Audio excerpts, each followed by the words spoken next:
નમસ્કાર દર્શક મિત્રો, હું છું કિંજલ ભાનુશાલી। કચ્છ ઉદય ટીવી ન્યૂઝમાં આપનું હાર્દિક સ્વાગત છે। સમાચારોની શરૂઆત કરીએ તે પહેલા એક નજર હેડલાઇન્સ પર।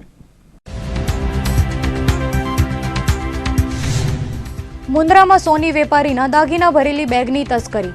1 લાખની રોકડ રકમ સહિત 2 કિલો ચાંદી લઈને ગઠિયો ફરાર। મુન્દ્રા પોલીસ મથકે દિન દહાડે થયેલી ચોરી અંગે નોંધાઈ ફરિયાદ। જયંતિ ભાનુશાલી હત્યા કેસનો કોયડો વધુ ગૂંચવાયો। 10 દિવસ બાદ પણ આરોપીઓ ઝડપવામાં પોલીસ નાકામ।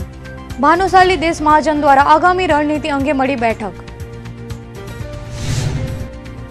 વાઇબ્રન્ટ ગુજરાત સમિટનું ઉદ્ઘાટન કરતા વડાપ્રધાન નરેન્દ્ર મોદી। પ્રથમવાર આફ્રિકા ખંડના 23 દેશોની સમિટમાં હાજરી। અદાણી ગ્રુપ દ્વારા કચ્છમાં 55,000 કરોડનું કરાશે રોકાણ। રાજ્યના આરોગ્ય કર્મીઓ પડતર માંગણી મુદ્દે છેડશે આંદોલન। કચ્છ આરોગ્ય કર્મચારી મહામંડળ દ્વારા પણ યોજાશે વિવિધ કાર્યક્રમો। 15 ફેબ્રુઆરીથી કર્મચારીઓ કરશે અચોક્કસ મુદતની હડતાલ। મુન્દ્રાના માંડવી ચોકમાં એક ગઠિયો સોની વેપારીની ચાંદી અને રોકડ ભરેલ બેગ ઉઠાવી જતા ફફડાટ મચી ગયો હતો। વેપારીની નજર ચૂકવીને ચાંદીની બેગ ઉઠાવી જતા મુન્દ્રા પોલીસ મથકે ફરિયાદ નોંધાવવાની કાર્યવાહી હાથ ધરાઈ હતી। આ તસ્કરીનો બનાવ સવારના 8:45 વાગ્યાના અરસામાં બન્યો હતો। માંડવી ચોકમાં રહેતા અને દીપાલી જ્વેલર્સ નામની દુકાન ધરાવતા કૃષ્ણકાંતભાઈ સોની પોતાના ઘેરથી દુકાને આવ્યા અને ચાંદી ભરેલો થેલો દુકાન બહાર મૂકીને શટરના તાળા ખોલતા હતા। તે સમયે દુકાન બહાર મૂકેલી ચાંદી ભરેલી બેગ લઈને ગઠિયો રફુચક્કર થઈ ગયો હતો। આ ઘટના અંગે મુન્દ્રા પોલીસ મથકને જાણ કરાતા પોલીસ કાફલો પણ ઘટના સ્થળે પહોંચ્યો હતો।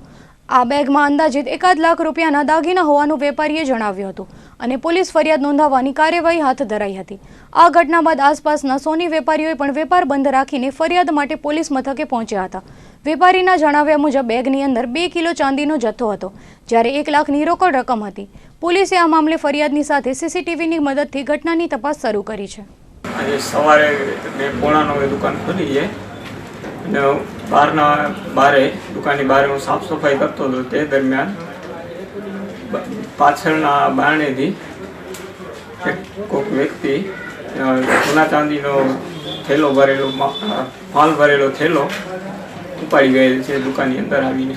આ થેલામાં 1 લાખથી 1.25 લાખનો માલ હતો અને ચાંદીના દાગીના હતા। જો આવ્યો એટલી વારમાં તો ભાઈ ક્યાંક રફુચક્કર થઈ ગયા। હા, અમે પોલીસ ફરિયાદ લખાવી છે। ત્યાં કને અમારું આખું મુન્દ્રા સોના ચાંદી વેપારી મંડળ ત્યાં કને અમારી જોડે ફરિયાદ લખાવવા માટે। કંડલામાં મિત્રના મોતનો વિયોગ સહન ન થતા સાથી મિત્રે આપઘાત કરી લીધો હોવાની ઘટના સામે આવી છે। કંડલા મરીન પોલીસ મથકના હેડ કોન્સ્ટેબલ હેમરાજ સોનવણેએ વિગતો આપતા જણાવ્યું હતું કે આત્મહત્યાનો બનાવ ગત રાત્રિના 9:10 વાગ્યાના અરસામાં સરવા કેમ્પ ઝૂંપડા કંડલા ખાતે બન્યો હતો। 35 વર્ષીય સંતોષ કાનારામ ચૌહાણે કોઈ અગમ્ય કારણોસર પોતાના ઘેર લોખંડના એંગલમાં દુપટ્ટો બાંધીને ગળે ફાંસો ખાઈ લીધો હતો। હતભાગીને તાત્કાલિક સારવાર માટે રામબાગ હોસ્પિટલમાં ખસેડાયો હતો, પરંતુ સારવાર નસીબ થાય તે પૂર્વે જ તેણે દમ તોડી દીધો હતો। પોલીસે અકસ્માત મોતનો બનાવ દર્જ કરીને તપાસ હાથ ધરી હતી। તે દરમિયાન પરિવારજનોની પૂછપરછ કરાતા સંતોષ તથા તેનો મિત્ર છેલ્લા 20 વર્ષથી સાથે રહેતા હતા અને 15 દિવસ પૂર્વે તેના મિત્રનું બીમારીના કારણે મૃત્યુ થયું હતું। ત્યારબાદથી જ સંતોષ ગુમસુમ રહેતો હતો। મિત્રના મોતનો આઘાત સહન ન થતા આત્મઘાતી પગલું ભર્યું હોવાનું પોલીસના પ્રાથમિક તપાસમાં ખુલ્યું છે। ભુજ તાલુકાના કનૈયાબે નજીક આવેલી કંપનીના બંધ પ્લાન્ટમાંથી તસ્કરોએ 5.5 લાખના ત્રાંબાના પાર્ટ્સ ચોરી ગયા હોવાની ઘટના સામે આવી છે। અલ્તાફ હુસેન અબ્દુલ અંસારીયાએ નોંધાવેલી ફરિયાદ મુજબ કનૈયાબે પાસે આવેલ AMW કંપનીમાં તે શિફ્ટ સિક્યોરિટી મેનેજર તરીકે નોકરી કરે છે અને ચોરીનો બનાવ ગત 5મી નવેમ્બરથી 27 ડિસેમ્બર દરમિયાન બન્યો હતો। કોઈ ચોર શખ્સોએ કંપનીના બંધ પ્લાન્ટમાં કમ્પાઉન્ડમાં રાખેલ IT ગનમાંથી ત્રાંબાના પાર્ટ્સ તેમજ મોવિયમ એસેમ્બલના પાર્ટ સહિત 5.5 લાખ રૂપિયાની તસ્કરી કરી હોવાની ફરિયાદ પદ્ધર પોલીસ મથકે નોંધાવી છે। પોલીસે અજાણ્યા શખ્સો સામે ગુનો નોંધીને તસ્કરોને ઝડપી પાડવા ચક્રો ગતિમાન કર્યા છે। બંદરીય શહેર માંડવીમાં 5 વર્ષ પૂર્વે બનેલા જાનલેવા હુમલાના પ્રકરણમાં ભુજની સેશન્સ કોર્ટે માંડવીના નગરસેવકને 7 વર્ષની કેદ અને દંડ ફટકારતો ધાક બેસાડતો ચુકાદો આપ્યો છે। આ કેસની હકીકત મુજબ ગત 13મી ઓગસ્ટ 2013ના રાત્રિના માંડવીના ભીડ ચોકમાં ઇમરાન સાલેમ અહમદ ઓઢેજા અને તેનો મિત્ર રફીક કાદમ ચાની હોટલ પર ચા પીતા હતા। ત્યારે તુફાન જીપમાં આવેલા ખુશાલ જોશી ઉર્ફે મુકેશ દેસરાજ જોશી, સુરેન્દ્રસિંહ મનુભા રાઠોડ, કિશોર હંસરાજ જોશી, કાંતિ ચંદ્રકાંત ખુદાઈ, રમેશભાઈ જોશી, પ્રવીણસિંહ વિરમજી જાડેજા સહિતના આરોપીઓએ ધોકા, લોખંડના પાઇપ જેવા હથિયારો વડે જાનલેવા હુમલો કર્યો હતો। હુમલા બાદ તમામ આરોપીઓ વિરુદ્ધ માંડવી પોલીસ મથકે ગુનો નોંધાયા બાદ ભુજ સેશન કોર્ટમાં કેસ ચાલી જતા હુમલાના મુખ્ય સૂત્રધાર એવા માંડવીના નગરસેવક ખુશાલ દેસરાજ જોશીને આઈપીસી કલમ 307 હેઠળ હત્યાના પ્રયાસમાં 7 વર્ષની કેદ અને 5,000 રૂપિયાનો દંડ ફટકારાયો હતો, જ્યારે આઈપીસી 324 હેઠળ 2 વર્ષની કેદ તેમજ 2,000 રૂપિયા દંડની સજા ફટકારાઈ હતી. હુમલામાં ઘવાયેલા બંને શખ્સોને 1 માસમાં 25,000નું વળતર ચૂકવવા પણ હુકમ કર્યો છે. આ કેસમાં કુલ 7 આરોપીઓ પૈકી એક બાળ આરોપી હતો, જ્યારે એક આરોપીનું નિધન થયું હતું. બાકીના 4ને કોર્ટે શંકાના લાભ આપી નિર્દોષ છોડી મૂક્યો છે. અબડાસાના પૂર્વ ધારાસભ્ય અને ગુજરાત ભાજપના દિગ્ગજ નેતા જયંતિભાઈ ભાનુશાલીની હત્યાનો કોયડો વધુને વધુ ગુંચવાતો જાય છે. દરરોજ નવી વાતો વચ્ચે પોલીસ માત્ર અલગ અલગ સંભાવનાઓની દિશામાં તપાસ ચલાવી રહી છે, પરંતુ સૂત્રો મારફતે મળતી વાતોની સ્પષ્ટતા કરવા જતાં સીટ સહિતની એજન્સીઓને તપાસ અધિકારીઓ દ્વારા એવી કોઈ તપાસ કરાઈ નથી તેવું જણાવી રહ્યા છે. ગત 7મી જાન્યુઆરીએ જયંતિભાઈ ભાનુશાલી સયાજીનગરી એક્સપ્રેસમાં ભુજથી અમદાવાદ જવા નીકળ્યા હતા અને 8મીએ 1:30 વાગ્યાના અરસામાં તેમની હત્યા કરવામાં આવી હતી. છેલ્લા 10 દિવસથી રેલવે પોલીસ, સીઆઈડી ક્રાઇમ અને સીટ દ્વારા આ કેસની તપાસ ચલાવાઈ રહી છે, પરંતુ હજુ સુધી પોલીસ મુખ્ય સૂત્રધાર પરથી પડદો ઉચકવામાં સફળ રહી નથી. દરરોજ નવી વાતો સામે આવી રહી છે. સાપ શૂટરો ભાઉત અને શેખર તેમજ મનીષાની ચર્ચા પણ તપાસમાંથી નીકળી ગઈ છે. હવે વધુ 2 નામો તપાસની એળને ચડ્યા છે, જેમાં જયંતિ ભાનુશાલીના ગઢસીસા પાસેના ફાર્મ હાઉસમાં ભાગીદાર રહેલા 2 ભાઈઓના નામ સામે આવી રહ્યા છે. જિગ્નેશ અને નીતેશ પટેલ નામના 2 ભાઈઓની સીટ દ્વારા તપાસ કરાઈ હોવાનું સૂત્રોના હવાલાથી જાણવા મળ્યું છે. બંને ભાઈઓના સીટના ઓફિસરો દ્વારા ગઈકાલે દિવસભર પૂછતાછ કરાઈ હોવાનું જાણવા મળ્યું છે. જો કે આ અંગે તપાસનીશ અધિકારી રાજકોટ રેલવેના ડીવાયએસપી પીપી પિરોજિયાનો સંપર્ક કરતા તેમણે ગઢસીસાના ફાર્મ હાઉસમાં એ બંને ભાગીદાર ભાઈઓની કોઈ જ તપાસ કરાઈ નથી તેવું તેમણે જણાવ્યું હતું. ત્યારે પોલીસની તપાસ કઈ દિશામાં ચાલી રહી છે તે યક્ષ પ્રશ્ન છે. સીટના ચેરમેન ગૌતમ પરમારનો સંપર્ક સાધતા તેમનો ફોન પણ સતત નો રિપ્લાય થઈ રહ્યો છે, અથવા તો હું મીટિંગમાં છું, થોડીવાર બાદ કોલ બેક કરું છું તેવું જણાવીને તેઓ વાત કરવાનું ટાળે છે. આમ ઉચ્ચ પોલીસ અધિકારીઓ પણ આ મામલે મગનું નામ મરી પાડવા તૈયાર નથી. જયંતિ ભાનુશાલી હત્યાકાંડમાં શરૂઆતમાં એવું જણાવાયું હતું કે 2 સાપ શૂટરો તેમજ મનીષાની પોલીસ દ્વારા ઝીણવટભરી પૂછતાછ ચાલી રહી છે. જોકે હવે એવી ચર્ચાઓએ જોર પકડ્યું છે કે સાપ શૂટરોને શોધવા માટે ગુજરાત પોલીસની ટીમોએ મહારાષ્ટ્રના પુણે અને આસપાસના વિસ્તારોમાં ધામા નાખ્યા છે, પરંતુ બંને સાપ શૂટરોને ઝડપવામાં પોલીસ નિષ્ફળ રહી છે. ત્યારે હવે પોલીસે બંનેને ઝડપવા માટે મહારાષ્ટ્ર પોલીસની મદદ માંગી છે. જ્યાં સુધી શૂટરો નહીં પકડાય ત્યાં સુધી સોપારી આપનારની સ્પષ્ટતા નહીં થઈ શકે તેવું સૂત્રોના હવાલાથી જાણવા મળ્યું છે. તો અગાઉ જે ચર્ચાઓ હતી કે સાપ શૂટરોની પૂછપરછ ચાલી રહી છે તે વાતનો આ ઘટના છેદ ઉછાળે છે. તેવામાં માત્ર સંભાવનાઓ અને શક્યતાઓ વચ્ચે છેલ્લા 10 દિવસથી આ કેસમાં સત્ય સામે આવી શક્યું નથી. ભાજપના દિગ્ગજ નેતા અને ભાનુશાલી સમાજના મોભી જયંતિભાઈ ભાનુશાલીની હત્યા બાદ છેલ્લા 4 દિવસથી તપાસની ગતિ મંદ પડી છે. તેથી આજે સમસ્ત કચ્છી ભાનુશાલી દેશ મહાજનની ભુજ ખાતે મહત્વની બેઠક મળી હતી. ભુજ ખાતે મળેલી દેશ મહાજનની બેઠકમાં ભાનુશાલી સમાજના સભાસદો ઉપસ્થિત રહ્યા હતા અને તેમણે જયંતિ ભાનુશાલીની હત્યાની ઘટનાને વખોડીને આરોપીઓની તાત્કાલિક સજા આપવામાં આવે તેવી માંગ કરી હતી. હત્યા બાદ આરોપીઓની ધરપકડ થઈ ગઈ હોવાના અહેવાલો પ્રકાશિત થઈ ગયા હતા. જોકે હજી સુધી કોઈ પણ આરોપીની ધરપકડ કરાઈ નથી, તેમજ છેલ્લા 4 દિવસથી તપાસની ગતિ મંદ પડી હોય તેવું જણાઈ રહ્યું છે. ત્યારે ભાનુશાલી સમાજના મોભીની થયેલી હત્યા સમાજ સાંખી નહીં લે. આરોપીઓની તાત્કાલિક ધરપકડ કરીને તેમને સજા આપવામાં આવે તે માટે આગામી મંગળવારે સમગ્ર રાજ્યમાં ભાનુશાલી સમાજ વિશાળ રેલી યોજીને દરેક જિલ્લાના કલેક્ટરને આવેદનપત્ર આપશે.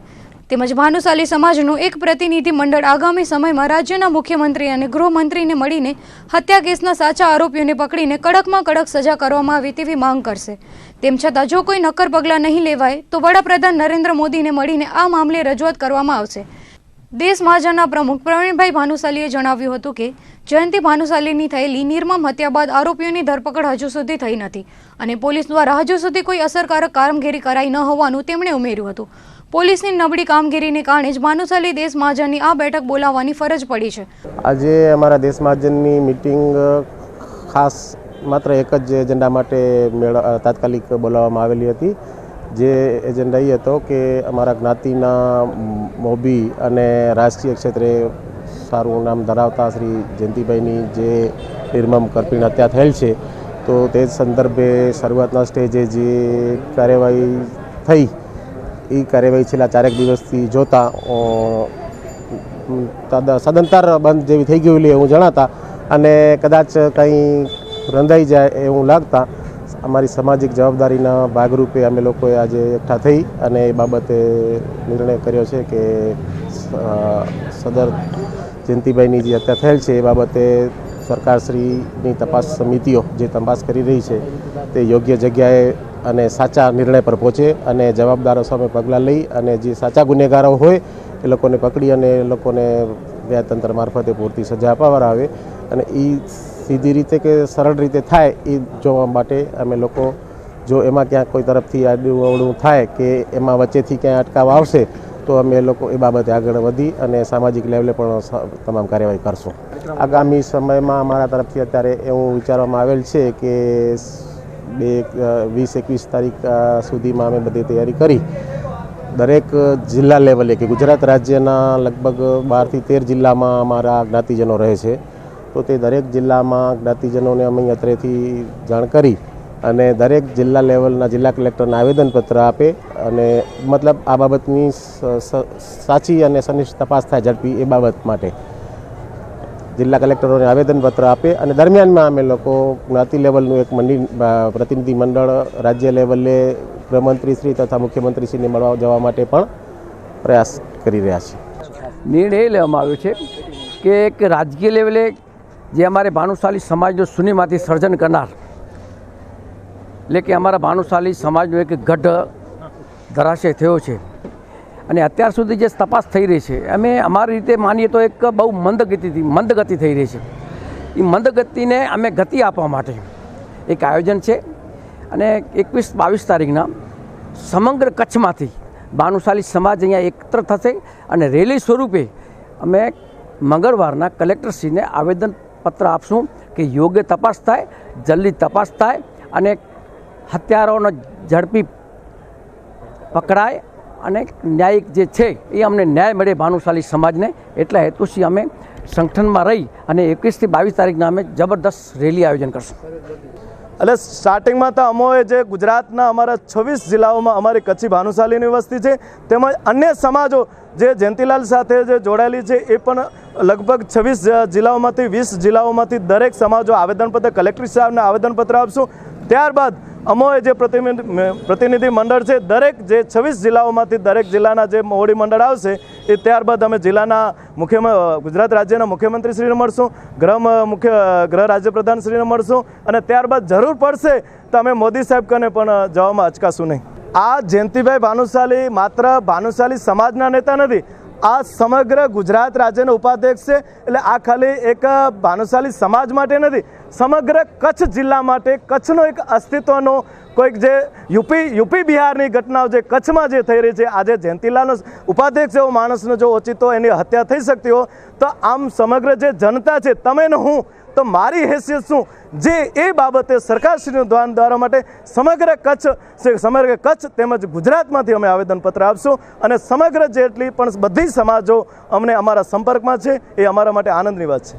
આજનો એજન્ડામાં એવું હતું કે દેશ મહાજનના નેજા હેઠળ સંપૂર્ણ ભાનુશાલી જ્ઞાતિનું એક મેળાવડો છે, સંમેલન થયું છે. એ સંમેલન થયું છે જયંતિભાઈનું જે અપમૃત્યુ થયું છે એના અનુસંધાનમાં થયું છે. જ્ઞાતિનો પડઘો એવો છે કે સરકારશ્રી તરફથી શરૂઆતની અંદર જે સ્પીડ આવી હતી એ સ્પીડ સાવ ધીમી પડી ગઈ છે અને અત્યારે એવું લાગે છે કે જે માહિતી મળી રહી છે એ અવળે પાટે ચડી ગઈ હોય. ખરેખર જોવા જાવ તો એ રાજકીય કિન્નાખોરીથી હત્યા થયેલી છે. તો રાજકીય કન્યાખોરીથી જો હિંસા થયેલી હોય તો પછી એ રીતે એનું સ્પીડ આવવી જોઈએ, જે સ્પીડ છેલ્લા 3-4 દિવસથી બંધ થઈ ગઈ છે. તો ભાનુશાલી જ્ઞાતિને બહુ આંચકો લાગ્યો છે, આઘાત લાગ્યો છે કે સરકારે આવું શું કામ કર્યું છે એમ. તો એ રાજકીય ગતિથી હિંસાને જો સરકાર જો સીધે પાટે લઈ લેતી હોય તો કોઈ પ્રશ્ન નથી. નહીં તો સોમવારે ભાનુશાલી જ્ઞાતિની સંપૂર્ણ રેલી કાઢી અને કલેક્ટરશ્રીને આવેદનપત્ર આપવામાં આવશે. વૈશ્વિક કક્ષાએ ગુજરાતને બ્રાન્ડ તરીકે સ્થાપિત કરનારી અને ઉદ્યોગ જગત માટે મહત્વની વાઇબ્રન્ટ ગુજરાત સમિટની 9મી એડિશનનું વડાપ્રધાન નરેન્દ્ર મોદીએ મહાત્મા મંદિર ખાતે દેશ વિદેશના ટોચના ઉદ્યોગપતિ અને ડેલિગેટ્સની ઉપસ્થિતિમાં ભવ્ય ઉદ્ઘાટન કર્યું હતું. દેશના વિકાસની ઝલક આપીને મૂડી રોકાણ માટે વિશ્વના રોકાણકારોને આહવાન આપ્યું હતું. સમગ્ર વિશ્વમાં મૂડી રોકાણકારો માટે આકર્ષણ ગણાતું ગુજરાત સરકાર દ્વારા આયોજિત વાઇબ્રન્ટ સમિટમાં પ્રથમ વખત આફ્રિકા ખંડના 23 દેશોના પ્રતિનિધિઓની હાજરી જોવા મળી હતી. આવતીકાલે આફ્રિકા ડે ઉજવવામાં આવશે. તો આજે દિવસ દરમિયાન make in India, gift city, a new financial gateway of India, defence અને એરોનોટિક્સમાં રોકાણની તક, પોર્ટ લેન્ડ ડેવલપમેન્ટ જેવા વિષયો પર સેમિનાર યોજાયો હતો. વાઇબ્રન્ટ સમિટને કારણે આજથી ગુજરાત ઉદ્યોગમય બની ગયું છે, ત્યારે કચ્છમાં ઔદ્યોગિક સામ્રાજ્ય શરૂ કરનાર અદાણી ગ્રુપના ચેરમેન ગૌતમ અદાણીએ કચ્છમાં વધુ 55,000 કરોડનું મૂડી રોકાણ કરવાની મહત્વપૂર્ણ જાહેરાત કરી હતી. આ ઉપરાંત વેલ્સપન ગ્રુપ વિવિધ પ્રોજેક્ટ માટે અંદાજે 2,000 કરોડનું રોકાણ કરશે. ઇન્ડસ્ટ્રીયલ પાર્કનું પણ વિસ્તરણ કરવામાં આવશે.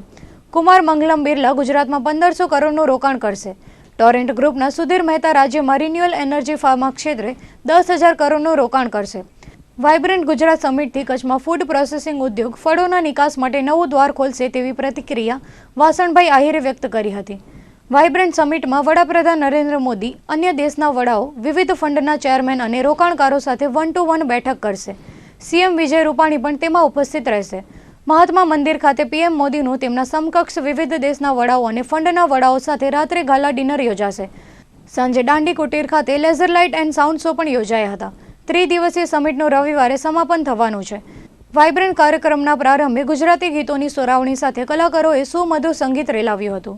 Friends, this summit is not a platform of economic and business exchange alone, but also cultural and people-to-people exchange.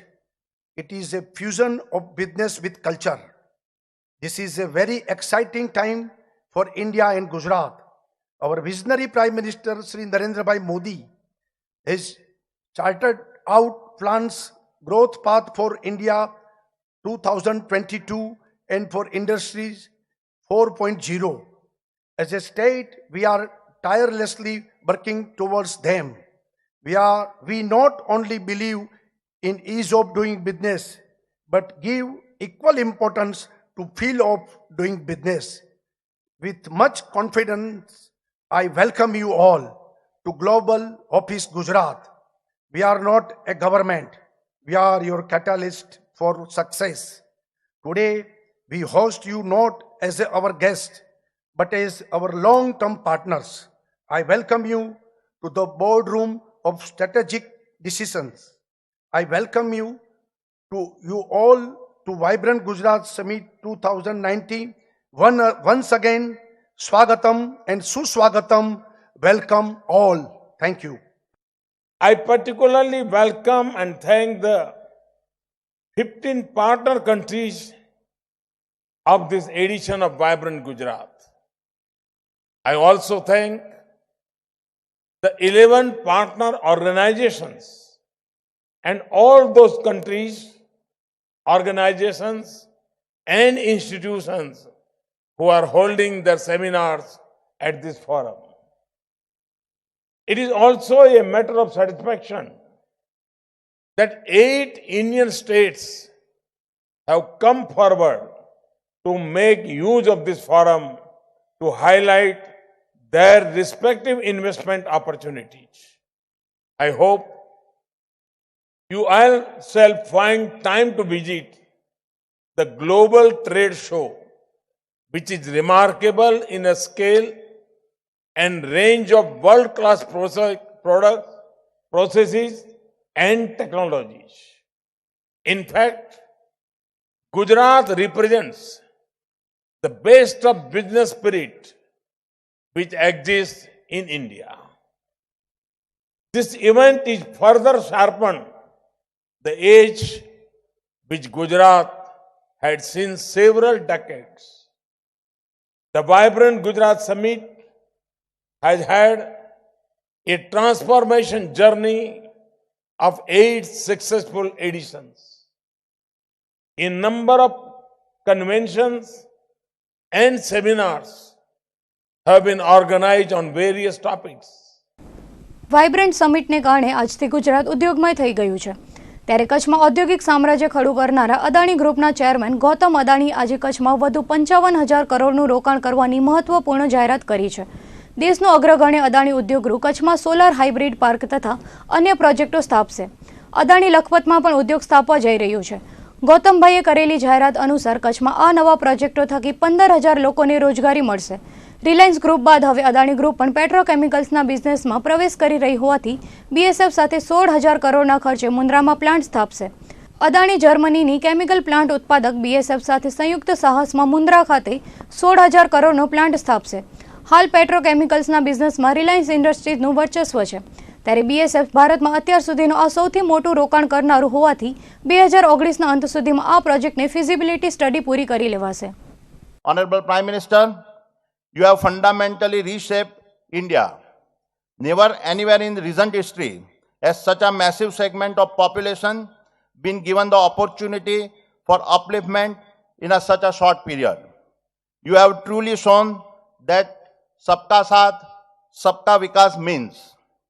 Honorable Chief Minister, the increase in global confidence in Gujarat is a result of your continued focus on the investor-friendly business environment. Our investment in Gujarat in the past 5 years exceed rupees 50,000 crores, and we are further accelerating our investments. Over the next 5 years, our investment will include the world's largest solar hybrid park in Kutch. The anticipated investment in this park is rupees 30,000 crores. We also plan to establish a 1 gigawatt data center park in Mundra, a 1 million tons of copper smelting and refining project, a cement and clinker manufacturing unit in Lakpat, an integrated lithium battery manufacturing complex, and expand our photovoltaic manufacturing capabilities. Overall, we anticipate a total rupees 55,000 crores of investment in all these projects. This will lead to the creation of over 50,000 new direct and indirect jobs in the state of Gujarat. Honorable Chief Minister, on behalf of the Adani Group, thank you for your support. Gujarat રાજ્ય આરોગ્ય કર્મચારી મહાસંઘના એલાનને પગલે રાજ્યવ્યાપી આંદોલન છેડાયું છે, જેમાં કચ્છ જિલ્લા આરોગ્ય કર્મચારી મહામંડળ પણ જોડાશે. વિવિધ આંદોલનાત્મક કાર્યક્રમો આપવાની સાથે આગામી 15મી ફેબ્રુઆરીથી અચોક્કસ મુદતની હડતાલ યોજીને સરકારને ઘેરવામાં આવશે. કચ્છ જિલ્લાના આરોગ્ય કર્મચારી મહામંડળના પ્રમુખ હરિલાલ જાટિયાના જણાવ્યા મુજબ ગુજરાતના મહામંડળ દ્વારા 20મી ડિસેમ્બર 2018ના મુખ્યમંત્રી વિજય રૂપાણી, નાયબ મુખ્યમંત્રી નીતિન પટેલ સહિત આરોગ્ય મંત્રી, પંચાયત મંત્રીને રૂબરૂ મળીને પડતર પ્રશ્નોના નિરાકરણ માટેની રજૂઆતો કરાઈ હતી, પરંતુ સરકાર દ્વારા કોઈ જ કાર્યવાહી ન કરાતા આંદોલન કરવાની નોટિસ પણ અપાઈ હતી. છતાં સરકારે એક પણ રજૂઆત ન સાંભળતા આગામી 21 થી 25મી જાન્યુઆરી દરમિયાન તમામ આરોગ્ય કર્મીઓ કાળી પટ્ટી ધારણ કરીને ફરજ બજાવશે. 28-1ના આરોગ્ય કર્મીઓ ફરજ બજાવશે, પરંતુ રાજ્ય કક્ષાએ કોઈ પણ પ્રકારનું રિપોર્ટિંગ કરવામાં નહીં આવે. 6ઠી ફેબ્રુઆરીના માસ સીએલ મૂકીને જિલ્લા કક્ષાએ રામધૂન બોલાવાશે, તેમજ સફાઈની કામગીરી કરીને દેખાવો કરવામાં આવશે. તેમ છતાં સરકાર તેમની માંગણીઓ નહીં સંતોષે તો 15 ફેબ્રુઆરીથી અચોક્કસ મુદતની હડતાલ કરવામાં આવશે તેવું તેમણે ઉમેર્યું હતું. રાજ્ય મહામંડળના પ્રમુખ કિરીટસિંહ ચાવડા સહિતના હોદ્દેદારોના આદેશને પગલે કચ્છમાં પણ આ રીતે આંદોલન કરાશે, જે સંદર્ભે આજે કચ્છના મહામંડળે ડીડીઓ અને કલેક્ટરને લેખિતમાં રજૂઆતો કરી હતી. ગુજરાત રાજ્ય આરોગ્ય કર્મચારી મહાસંઘની તારીખ 12/1/19ના રોજ ગાંધીનગર ખાતે ગુજરાત રાજ્યના તમામ જિલ્લાઓના આરોગ્ય કર્મચારી સંઘની મિટિંગ મળી હતી. એની અંદર નક્કી એવું કરવામાં આવ્યું કે આરોગ્ય કર્મચારીના વર્ષોથી જે પડતર પ્રશ્નો છે એના માટે આપણે સરકારશ્રીને વખતો વખત રજૂઆત કરી છે, તેમ છતાં ત્યાંથી અમને કોઈ રિસ્પોન્સ મળ્યો નથી. એના માટે અમે લોકો તારીખ 21/1થી કરીને 25/1 સુધી કાળી પટ્ટી, તારીખ 28/1ના પેન ડાઉન એટલે કામગીરી કરવી પણ એનો કોઈ રિપોર્ટિંગ નહીં કરવો, તારીખ 6/2ના માસ સીએલ અને જિલ્લા કક્ષાએ ધરણા પ્રદર્શન એવું કરવાના છીએ. તેમ છતાં જો એનો કાંઈ સરકાર તરફથી અમને કોઈ પ્રત્યુત્તર નહીં મળે તો અમે લોકો 15/2થી ગુજરાત રાજ્યના તમામ આરોગ્ય કર્મચારીઓ એની સાથે અમારો કચ્છ જિલ્લાના સંપૂર્ણ ભાઈઓ બહેનો તમામ કામગીરી ઠપ કરી દેશે અને અચોક્કસ મુદતની હડતાલ કરવાના છીએ. જેના માટે આજે અમે લોકો માનનીય કલેક્ટર સાહેબ, માનનીય ડીડીઓ સાહેબ, સીડીએચઓ સાહેબ, ડીએસપી સાહેબની ઓફિસમાં અમે લોકો આવેદનપત્ર આપી ચૂક્યા છીએ. અને અમારી વિવિધ 10 માંગણીઓ છે જે અમે લોકો રાજ્ય સરકારમાં વખતો વખત રજૂઆત કરી ચૂક્યા છીએ, પણ સરકારશ્રી અમને એકેવાર બોલાવવા માટે પણ વાત કરવા માટે પણ અમને બોલાવ્યા નથી. એમાં ગ્રેડ પેનો મેઇન મુદ્દો જે છે એ ગ્રેડ પે છે, પગાર વિસંગતતા મુખ્ય મુદ્દો છે અમારો. જાન્યુઆરીના પ્રારંભથી કચ્છમાં શરૂ થયેલા સ્વાઇન ફ્લૂના પોઝિટિવ કેસો અટકવાનું નામ જ નથી લેતા. દરરોજ 2 થી 4 સ્વાઇન ફ્લૂના પોઝિટિવ કેસ સામે આવી રહ્યા છે. ત્યારે આજે પણ એક બાળક અને એક મહિલાને સ્વાઇન ફ્લૂ પોઝિટિવ નોંધાયો હતો. જિલ્લા રોગચાળા નિયંત્રણ અધિકારી ડોક્ટર અરુણકુમાર કુર્મીએ આપેલી વિગતો મુજબ મુન્દ્રા તાલુકાના ટપ્પર ગામે રબારીવાસમાં 8 વર્ષના બાળકને સ્વાઇન ફ્લૂ પોઝિટિવ નોંધાયો હતો, જ્યારે ભુજના દહીસરા ગામે મહાદેવ મંદિર પાછળ રહેતા 40 વર્ષીય મહિલાને પણ H1N1 પોઝિટિવ નોંધાયો હતો. આ બંને દર્દીઓને ભુજની ખાનગી હોસ્પિટલમાં સારવાર અપાઈ રહી છે. કચ્છમાં આજે વધુ 2 સ્વાઇન ફ્લૂના પોઝિટિવ કેસ સામે આવતા ચાલુ વર્ષે જાન્યુઆરીના 18 દિવસોમાં કુલ 65 પોઝિટિવ કેસ નોંધાઈ ચૂક્યા છે. ત્યારે આરોગ્ય વિભાગ દ્વારા સ્વાઇન ફ્લૂને અંકુશમાં લાવવા અસરકારક પગલાં ભરાય તે જરૂરી છે. આગામી 3 ફેબ્રુઆરીએ ગુજરાતમાં પોલિયો અભિયાન અંતર્ગત 2 બૂંદ જિંદગી કી પીવડાવવામાં આવશે. કચ્છના 3.25 લાખ બાળકોને પોલિયોનું ટીકાકરણ કરવામાં આવશે. જિલ્લા મુખ્ય આરોગ્ય અધિકારી ડોક્ટર પંકજ કુમાર પાંડેના જણાવ્યા મુજબ 3 ફેબ્રુઆરીએ બૂથ લેવલે પોલિયોના ટીપા પીવડાવવાની કામગીરી કરવામાં આવશે અને 4 તેમજ 5મી ફેબ્રુઆરીએ હાઉસ ટુ હાઉસ સર્વે કરીને 0 થી 5 વર્ષના કોઈપણ બાળકો પોલિયોના ટીપા લીધા વિના રહી ન જાય તેની કાળજી લેવાશે. આ અભિયાન અંતર્ગત આવતીકાલે જિલ્લા કલેક્ટરની અધ્યક્ષતામાં ટાસ્ક ફોર્સની બેઠક યોજવામાં આવશે, જેમાં લાયઝન ઓફિસરોની નિમણૂક કરાશે. આ અભિયાનમાં 2500 આંગણવાડી વર્કરો, 2000 તેડાગરની બહેનો, 500 health staff, 52 AYUSH doctor, 78 RBS doctor, 35 medical ઓફિસરો, 10 બીએચઓ ફરજ બજાવશે. પ્રત્યેક 250 બાળકો દીઠ એક બૂથ પર પોલિયો ટીકાકરણ કરાશે. દરેક બૂથ પર સુપરવાઇઝર નિમવામાં આવશે. તો જાહેર સ્થળો, રેલવે સ્ટેશન, બસ સ્ટેશન પર સંસ્થાકીય રીતે પણ પોલિયો બૂથમાં કામગીરી કરાશે. આ વર્ષે એક જ વખત પોલિયો અભિયાન યોજાશે. ગયા વર્ષે 2 વખત યોજાયો હતો.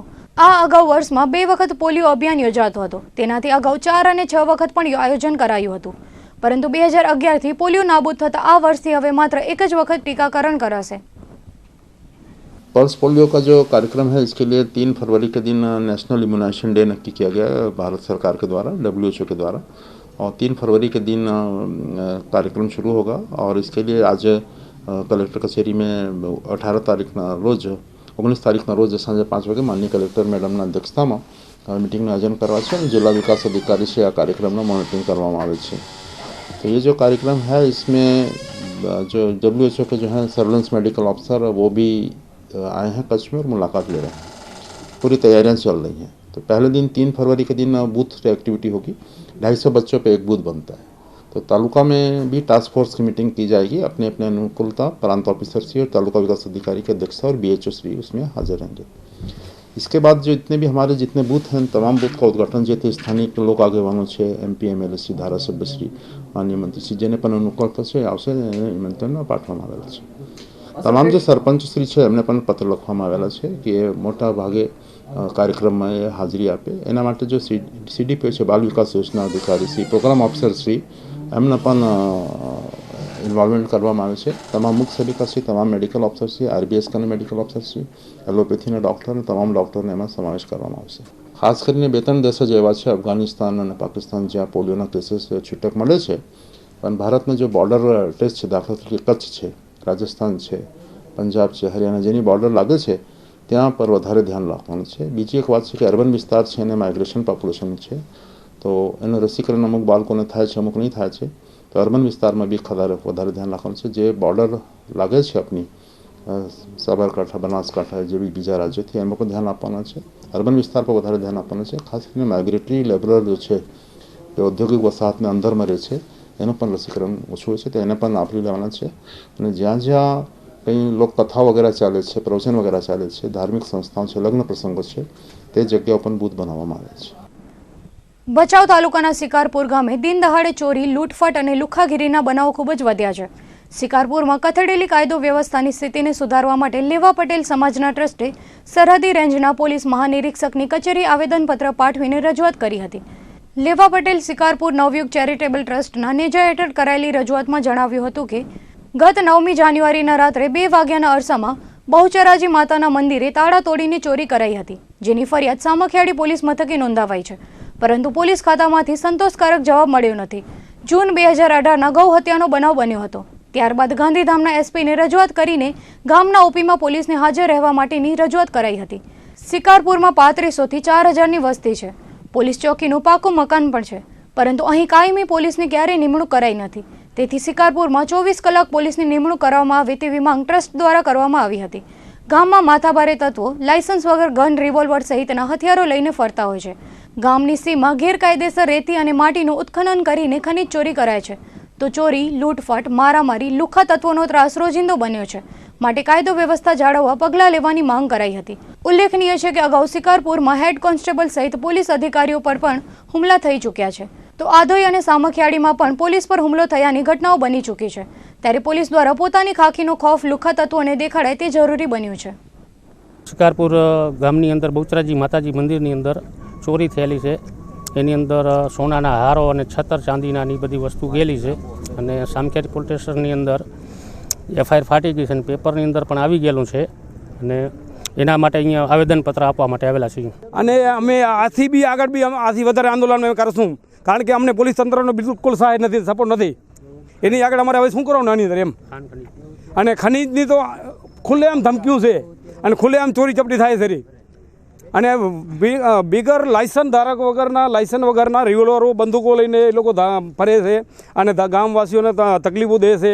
એના માટે બી મતલબ કે ને પોલીસ તંત્ર એકદમ અજાણ છે કે તો કહેવાય એમ. અને રેતી ખજાનમાં તો આવી ગયું ને, ખનીજમાં બધી વસ્તુ આવી ગઈ. બાકી તો હવે સાહેબ આમાં શું છે, પોલીસ તંત્રને અમારા માટે કંઈ બી સપોર્ટ કરવા મહેરબાની. અમે એ છે 6 થી 8 મહિના પહેલાં અમારા શિકારપુરના સીમની અંદર ગૌ હત્યા બી થઈ હતી. આ તો અમને નજરમાં આવી એટલે અમને ખબર છે, પણ આવી તો અનેક વાર થતી રહે છે. પણ એમાં પાછું જે ગૌ હત્યા થઈ હતી એ ગાય બચારી ગાભણી ગાય હતી, એને બચ્ચાને બી કાપીને ખાઈ ગયા છે. એટલે આવો અવારનવાર થતું રહે છે. એટલે અમે પોલીસથી આટલી વિનંતી કરી છે કે અમને સ્થાનિકમાં પોલીસ આપે સપોર્ટ કરે. મોટા ગામડામાંથી શહેર બનતા નખત્રાણામાં ઠેર ઠેર થયેલા દબાણ પર તંત્ર દ્વારા ગઈકાલથી ઝુંબેશ હાથ ધરાઈ છે. સતત બીજા દિવસે પણ નખત્રાણામાં દબાણ હટાવ ઝુંબેશ ચાલુ રખાઈ હતી. નખત્રાણામાં મુખ્ય માર્ગ પર ટ્રાફિકને અડચણરૂપ દબાણ હટાવવા માટે છેલ્લા લાંબા સમયથી તંત્ર દ્વારા કવાયતો હાથ ધરાઈ હતી, જેમાં ગઈકાલથી દબાણ હટાવવાની ઝુંબેશ વિધિવત રીતે આરંભી દેવાઈ હતી, જે આજે બીજા દિવસે પણ ચાલુ રહી હતી. તંત્ર દ્વારા નખત્રાણામાં દુકાનોની બહાર બનાવવામાં આવેલા પાકા ઓટલાઓને JCBથી તોડી પાડવામાં આવ્યા હતા. તો હાઈવે ઉપરના દબાણ કરીને બેઠેલા તમામ ધંધાર્થીઓને દૂર ખસેડીને હવે પછી દબાણ ન કરવાની સૂચના આપવામાં આવી હતી. તો દુકાનધારકોએ બનાવેલા છાપરા પણ ઉતારવામાં આવ્યા હતા. દબાણ હટાવ ઝુંબેશમાં કેટલાક વગદારોના છાપરા અને ઓટલા દૂર ન કરાતા નાના ધંધાર્થીઓમાં નારાજગી જોવા મળી હતી. જોકે તંત્રએ જણાવ્યું હતું કે કોઈ પણ દબાણકર્તાને છોડવામાં નહીં આવે. ત્યારે જોવાનું એ છે કે તંત્ર માત્ર નાના ધંધાર્થીઓના દબાણ હટાવીને સંતોષ માને છે કે પછી તમામ દબાણ હટાવાય છે. ભાજપના ચૂંટાયેલા જનપ્રતિનિધિઓ વચ્ચે અંદરોઅંદરની ખેંચતાણના વિવાદમાં મુકાયેલી કારોબારી સમિતિમાં સમયસર યોગ્ય નિર્ણયો ન લેવાતા શહેરનો વિકાસ રૂંધાયો હોય તેવું લાગી રહ્યું છે. છેલ્લા 2 દિવસથી યોજાતી કારોબારી અંતે કાલે સાંજે સંપન્ન થઈ હતી, જેમાં વિવિધ નિર્ણયો કરાયા હતા. ભુજ સુધરાઈની કારોબારીમાં વોકવેની સુધારણા કરવાનો નિર્ણય લેવામાં આવ્યો છે, જેમાં ડોમ સહિતના કામો આવરી લેવામાં આવશે. ઉપરાંત ભુજના ન્યૂ સ્ટેશન રોડ પર સ્ટ્રોમ વોટર ડ્રેનેજની થયેલી કામગીરી બાદ રોડની ખાસ્તા હાલતને કારણે નવો બનાવવાનો નિર્ણય લેવાયો છે. તો હાલ જ દબાણ હટાવીને ખાલી કરાયેલા ત્રિકોણ બાગમાં મેઘજી દાદાની ડેરીનું સ્મારક બનાવવા રિલાયન્સ સર્કલ, જૂની શાક માર્કેટ, ઘીવાડી શેરી, RTO સર્કલ નજીક P&U શૌચાલય બનાવવા ઠરાવાયું છે. તો નળવાડા સર્કલ ખાતે રાજવી પરિવારના મોભી ખેંગારજીનું સ્મારક બનાવવા સર્વાનુમતે નક્કી કરાયું હતું. આ ઉપરાંત બાગ બગીચાને વિકસાવવા તેમજ પાણીના ટેન્કર બંધ કરવા અંગે પણ વિચારણા કરાઈ હતી.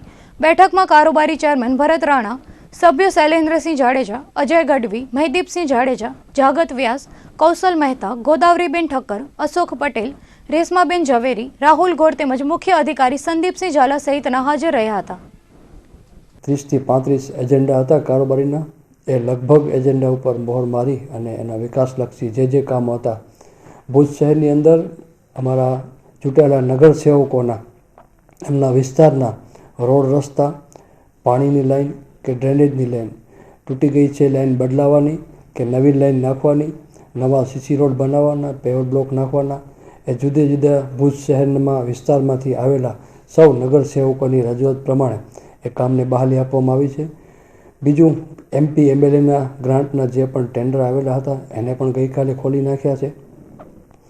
બીજું કે સ્ટ્રોમ વોટર ડ્રેનેજની અંદર હરભોલે લોજ એટલે ન્યૂ સ્ટેશન રોડથી કરી અને છેક ઓલ્ડફેડ હાઈસ્કૂલ સુધીનો જે રસ્તો જર્જરિત બન્યો છે અને તૂટી ગયો હતો, તો ભુજ શહેરમાં ઘણા બધા વેપારીઓની ઘણો બધો સમયથી માંગ હતી, પરંતુ કામની પૂર્ણાવતિ થયા બાદ એ રોડ બની શકે એવી પરિસ્થિતિ હતી. એટલે એ રોડનું પણ નવીનીકરણ બનાવવાનું એ નક્કી કર્યું છે.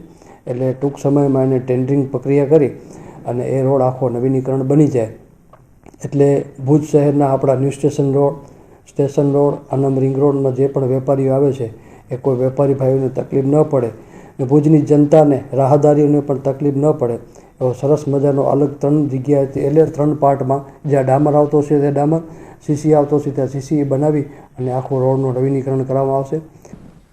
કંડલા સ્પેશિયલ ઇકોનોમિક ઝોનમાં સિક્યુરિટી ઓફિસર સામે જાતીય સતામણીની નોંધાવેલી પોલીસ ફરિયાદના પગલે પાણીચો આપવામાં આવ્યું છે. પ્રાપ્ત વિગતો મુજબ કાસેજમાં સિક્યુરિટી ઓફિસર તરીકે ફરજ બજાવતો ચરણસિંહ યાદવ 1.5 વર્ષથી મહિલા પાસે અભદ્ર માંગણી કરીને જાતીય સતામણી કરતો હતો. મહિલા દ્વારા વિરોધ કરાતા ફરજ દરમિયાન હેરાન કરવાની સાથે જાતિ અપમાનિત કરાતા અંતે ગાંધીધામ બી ડિવિઝન પોલીસ મથકે મહિલાએ ફરિયાદ નોંધાવી હતી. ત્યારે કાસેજના ડેવલપમેન્ટ ઓફિસર અને ચેરમેનના આદેશથી ડેપ્યુટી ડેવલપમેન્ટ કમિશનર રાજેશ કુમારે ચરણસિંહ યાદવને ફરજમાંથી પાણીચું આપ્યું હતું. નાગાલેન્ડના રાજ્યપાલ આવતીકાલે કચ્છની મુલાકાતે પધારી રહ્યા છે, ત્યારે તેમના બંદોબસ્ત માટે 100 સુરક્ષા કર્મીઓને તૈનાત કરી દેવાયા છે. પ્રાપ્ત વિગતો મુજબ આવતીકાલે નાગાલેન્ડના રાજ્યપાલ પીબી આચાર્ય કચ્છ જિલ્લાની મુલાકાતે આવી રહ્યા છે, ત્યારે તેમના પ્રવાસ દરમિયાન કોઈ અનિચ્છનીય ઘટના ન ઘટે તે માટે રેન્જ આઈજીપી ડીબી વાઘેલાના માર્ગદર્શન હેઠળ પશ્ચિમ કચ્છ એસપી MS ભરાડાની સૂચનાથી લોખંડી પોલીસ બંદોબસ્ત ગોઠવી દેવામાં આવ્યો છે. 36 ક્વાર્ટર 3 રસ્તાથી લોરિયા ચેકપોસ્ટ સુધી તથા 36 ક્વાર્ટર 3 રસ્તાથી શેખપીર 3 રસ્તા સુધી તેમજ શેખપીર 3 રસ્તાથી નળવાડા સર્કલ થઈને RTO સર્કલ, જ્યુબિલી સર્કલ સુધી રોડ પર બંદોબસ્ત માટે અત્યારથી જ પોલીસ જવાનો તૈનાત કરી દેવાયા છે, જેમાં 2 PI, 2 PSI, 63 પોલીસ, 33 હોમગાર્ડ સહિત 100 જેટલા જવાનો આવતીકાલે ખડે પગે ફરજ બજાવશે. નખત્રાણા તાલુકા પંચાયત કચેરી ખાતે જિલ્લા ખેતીવાડી અધિકારી યશોધર સિહોરાની ઉપસ્થિતિમાં તાલુકાની તમામ ગ્રામ પંચાયતોના તલાટી, મંત્રી, ગ્રામ સેવકોની બેઠક યોજાઈ હતી. આ મીટિંગમાં તાલુકા પંચાયતના પ્રમુખ નયનાબેન પટેલે જણાવ્યું હતું કે સરકાર દ્વારા મુદતની તારીખ 31મી જાન્યુઆરી સુધી લંબાવાઈ છે, જેથી અસરગ્રસ્ત કોઈપણ ખેડૂતો સહાયથી વંચિત ન રહી જાય તેની તકેદારી રાખવા અનુરોધ કર્યો હતો.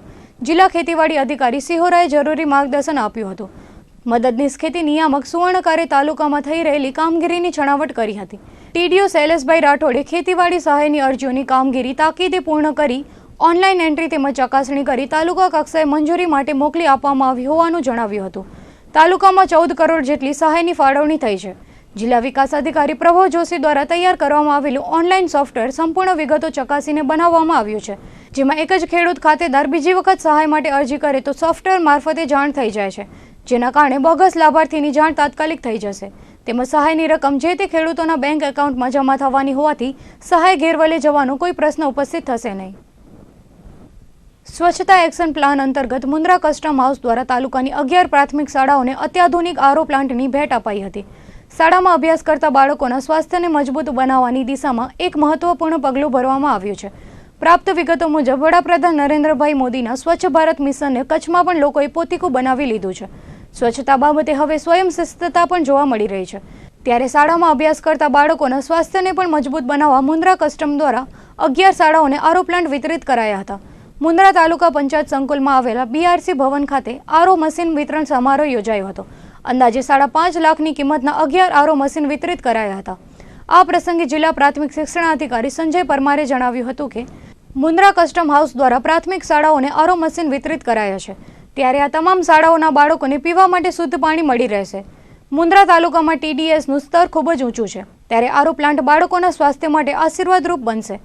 કસ્ટમના એડિશનલ કમિશનર પ્રશાંત કડુસ્કરે જણાવ્યું હતું કે મુન્દ્રા કસ્ટમ હાઉસ દ્વારા હર હંમેશ આવી સેવાકીય પ્રવૃત્તિ કરાતી હોય છે, ત્યારે જે શાળાઓમાં હજુ સુવિધાની જરૂર હશે ત્યાં કસ્ટમ તંત્ર દ્વારા યોગદાન અપાશે. આ પ્રસંગે Mundra TDO Shri Vayda, additional custom commissioner Amarjitsingh, Mundra TPO Haresh Patel, NK Trivedi, RR Rohit, Shyambhai, Dharmaraj, Rajesh Rahi, Swapnilbhai, Mukesh Kumar, B Jayant, CK Patel सहित उपस्थित रहा था। 5.5 लाख की मशीन्स है और RO मशीन्स है, ये बच्चों की सुविधा के लिए, ताकि उनको जो साफ़ सुथरा पानी मिले पीने के लिए और हेल्थ अच्छा रहे, इसलिए स्वच्छता एक्शन प्लान के तहत ये हम दे रहे हैं। हाँ, ये कार्यक्रम में एक्चुअली हमारे मुख्य आयुक्त श्री संजय कुमार अग्रवाल आने वाले थे, लेकिन कार्यक्रम बहुत बिजी होने के कारण वो आए नहीं पाए। मैं और मेरे सहयोगी श्री अमरजीत सिंह, हम दोनों एडिशनल कमिश्नर्स, और हमारे सब एडिशनल असिस्टेंट और डिप्टी कमिश्नर्स इधर आए हैं, और उनकी तरफ से जो शिक्षणाधिकारी हरीश भाई पटेल है, मोहन भाई परमार है, और 11 स्कूलों के जो मुख्याध्यापक है वो भी आए हैं, और ये सब मशीन्स उनको हस्तांतरण कर दिया है। मुंद्रा जे अपना स्वच्छता प्रोजेक्ट अंतर्गत આપણને 11 આરો પ્લાન્ટ મળી રહ્યા છે।